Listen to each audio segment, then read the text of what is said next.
Halo sahabat Taubat Channel, kali ini Taubat Channel akan berbagi ilmu mengenai Rukun Islam. Rukun Islam ada 5, dengan demikian Islam tidak tersusun oleh selain 5 tersebut, maksudnya adalah tiang-tiang, dasar-dasar, dan bagian-bagian yang Islam itu ada 5, oleh karena itu, Islam tidak tersusun atas selain mereka.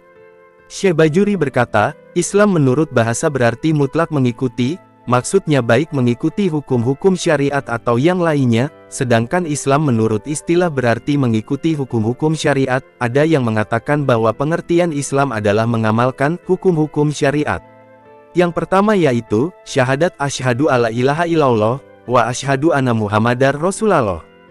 Rukun Islam yang pertama adalah bersaksi, maksudnya meyakini, bahwa sesungguhnya tidak ada Tuhan, maksudnya tidak ada yang berhak disembah kecuali Allah.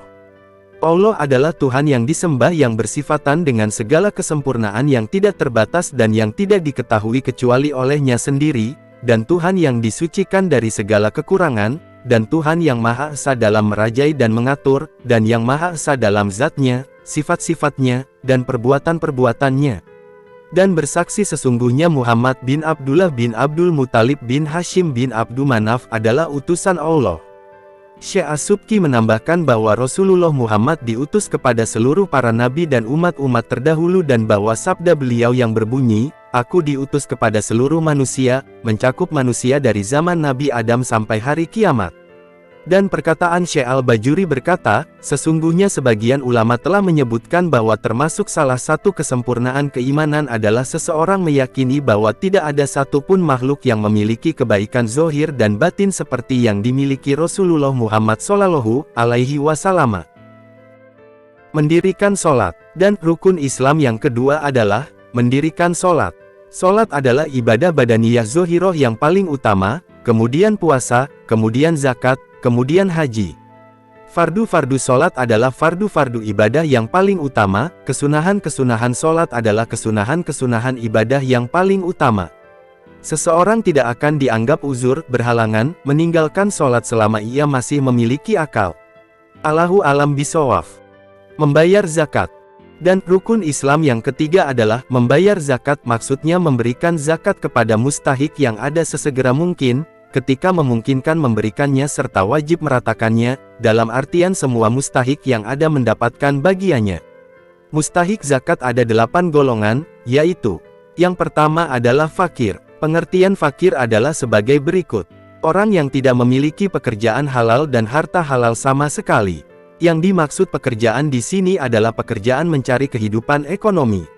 Orang yang memiliki harta halal saja, namun hartanya tersebut tidak mencukupi kebutuhannya, ketika hartanya dibelanjakan, yang mana ia tidak menggunakan hartanya untuk niaga atau berdagang, sekiranya hartanya itu tidak sampai memenuhi setengah dari kebutuhannya, misalnya, kebutuhan sehariannya adalah 10 dirham, kemudian apabila ia kalkulasi hartanya untuk kebutuhannya seumur hidup, maka setiap harinya hanya mendapatkan 4 dirham atau kurang. Berbeda dengan orang yang hartanya sampai memenuhi setengah kebutuhannya per hari, maka orang ini bukanlah disebut fakir, tetapi miskin.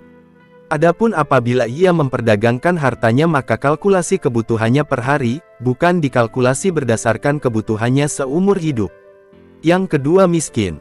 Pengertian miskin yaitu orang yang memiliki harta atau pekerjaan atau memiliki dua-duanya yang masing-masing dari harta dan pekerjaannya atau gabungan dari harta dan hasil pekerjaannya tersebut tidak dapat memenuhi kebutuhannya, sekiranya sudah mencapai setengah kebutuhannya atau lebih, misalnya ia memiliki kebutuhan 10 dirham, kemudian ia tidak memiliki harta, atau tidak dapat menghasilkan dari pekerjaannya kecuali 5 dirham atau 9 dirham dan tidak sampai 10 dirham, itulah yang disebut dengan miskin. Allahu a'lam bishawab. Dan yang ketiga adalah amil. Yang dimaksud amil yaitu seperti orang yang bertugas mengambil harta zakat dari orang-orang yang membayar zakat, orang yang menulis harta zakat yang diberikan oleh pemberi, orang yang membagikan harta zakat kepada para mustahik, hasyir atau orang yang mengumpulkan para pengeluar zakat atau para mustahiknya, bulan kodi dan wali. Yang keempat yaitu mualaf. Mualaf dapat menerima zakat apabila imam memang memberikan jatah zakat untuknya. Yang kelima yaitu budak. Yang dimaksud budak dalam mustahik zakat adalah budak-budak mukatab, karena selain mereka adalah budak-budak murni yang dicegah memiliki zakat. Yang dimaksud dengan budak mukatab adalah budak yang terikat transaksi kitabah. Transaksi kitabah adalah transaksi merdeka dari status budak atas dasar kesepakatan harta dalam jumlah tertentu yang dicicil sebanyak 2 kali atau lebih dalam jumlah waktu tertentu. Misalnya, Tuan berkata, saya melakukan akad kitabah kepadamu dengan biaya 2 dinar, yang dapat kamu bayar atau cicil selama 2 bulan. Apabila kamu membayarnya maka kamu merdeka. Yang keenam yaitu gorim. Yang dimaksud dengan gorim yaitu, orang yang memiliki hutang. Dan yang ketujuh yaitu sabilillah yaitu orang yang berjuang di jalan Allah. Dan yang terakhir adalah musafir. Allahu alam bisawaf. Puasa. Rukun Islam yang keempat adalah puasa Ramadan. Ahmad Al-Fashani berkata, sesungguhnya ada yang mengatakan bahwa pengertian puasa mengandung pengertian umum, khusus, dan khususnya khusus. Pengertian puasa secara umum adalah mencegah perut dan farji dari mengikuti keinginan syahwat. Pengertian puasa secara khusus adalah mencegah pendengaran, penglihatan, lisan, tangan, kaki dan anggota tubuh lainnya dari dosa-dosa. Pengertian puasa secara khususnya khusus adalah memalingkan hati dari keinginan-keinginan hina dan menjauhkannya dari segala sesuatu selain Allah.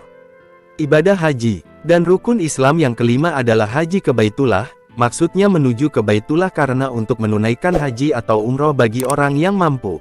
Nah, itu tadi adalah rukun-rukun Islam. Semoga dapat bermanfaat.